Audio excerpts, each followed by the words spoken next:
সুলতান handi and কাবাব আমার রেস্টুরেন্টের নাম। সেটা হচ্ছে মনে করেন সুলতান নামে আমার ছেলে আছে, সেই সুবাদে মূলত ছেলের নামের উপরে সুলতান দেওয়া।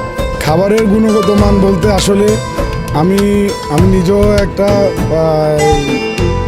খাবার ভালোবাসি, বিভিন্ন জায়গায় খাইতে যাই, তো সেই থেকে কিন্তু আসলে খাবারের প্রতি একটা আকর্ষণ হয়েছে। ওখান থেকে আমি মূলত রেস্টুরেন্টটা দেওয়ার জন্য উদ্যোগ নিয়েছি।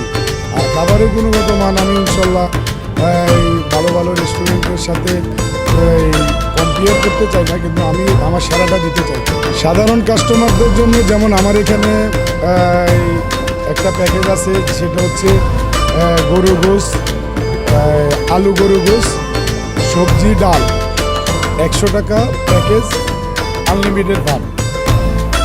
আর এই বিষয়টা যদিও এখন ওই যে মিজানকে অনুকরণ অনেকে বলতে পারেন, কিন্তু মিজান যে কাজটা করছে মানবতার এক বিরাট দৃষ্টি স্থাপন করছে এই কাজটা।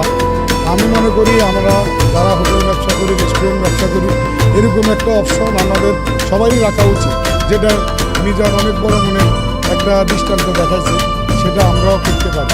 বনশ্রীটা আমি মূলত আমার এখানে যে ধরনের আইটেমগুলো, আমার এখানে সি ফুড পাবেন বা ব্যাম্বো বিরিয়ানি পাবেন, আবার হান্ডি বিফ আছে, অথেন্টিক হান্ডি বিফ, চিটাঙ্গের অথেন্টিক মেজবানি। আমার যে আইটেমগুলো, এই আইটেমগুলো অনেক চিন্তাভাবনা করে দেখলাম যে বনশ্রীটা যে সোসাইটি, এখানে এটা সবচেয়ে বেটার হবে মনে করি, এই আশাবাদ ব্যক্ত করে এখানে যাওয়া।